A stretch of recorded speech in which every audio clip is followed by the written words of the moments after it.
תראו את התמונות שנמצאים כאן על הקירות, לא מאוד מחמיאים לבית כנסת.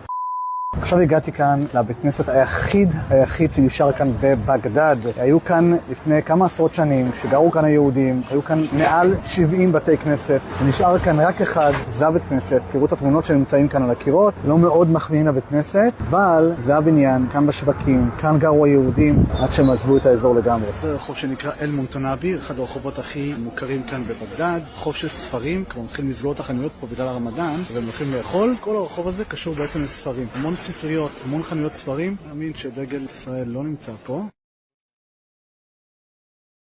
כל מה שקשור בעצם לעיראק, יש לי כיכר תחריר.